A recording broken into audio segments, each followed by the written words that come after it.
দিন রজনীতে হরিনাম হয়েছে কি নাম হয় না এখানে? সেই নামের মাঝে কি রাস হয়েছিল? তো কোন একটি দল এসে খোল করতাল নিয়ে হরিনামের মধ্য দিয়ে রাস করেছিলেন কি বাবা? সেটাই ছিল নদিয়ার রাস।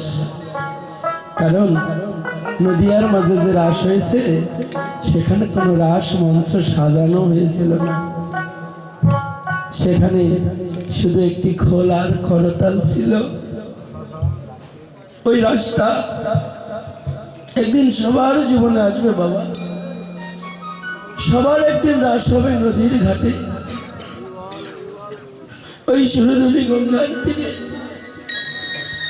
সবার জীবনে মহারাস আসবে। সেদিন কোন রঙ্গমঞ্চ সাজানো হবে না, আমার একটি মঞ্চ সাজাবে,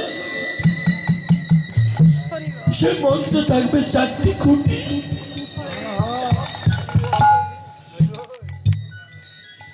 ওই নদীর ঘাটে যেদিন আমার জীবনে রাস মঞ্চ সাজাবে সেদিন থাকবে 4টি খুঁটি। আর সেদিন রাস মঞ্চে যাবার সবাই একটি খোল করতাল সঙ্গে করে মহানবের মধ্য দিয়ে আমাকে সবাই কাঁধে করে নিয়ে যাবে। সেদিন হরিনাম খোল করতাল নিয়ে করেছিল বাবা। মহাজন ব্যাখ্যা করলেন শেষের দিনে যেন আমরা হরিনাম নিয়ে যেতে পারি। মা, তোমরা এমন শিক্ষা জগতে দিয়ে যাও, সব ধন রেখে যাব, কিন্তু সেদিন যেন হরিনাম ধনটুকু আমরা সঙ্গে নিয়ে যেতে পারি। তাই তো জমিদার একদিন শহরে ঘুরতে গিয়ে দেখে ব্যাত ময়না পাখি নিয়ে বসে আছে। প্রসাদ নেবেন, সেবা করবেন না বাবা।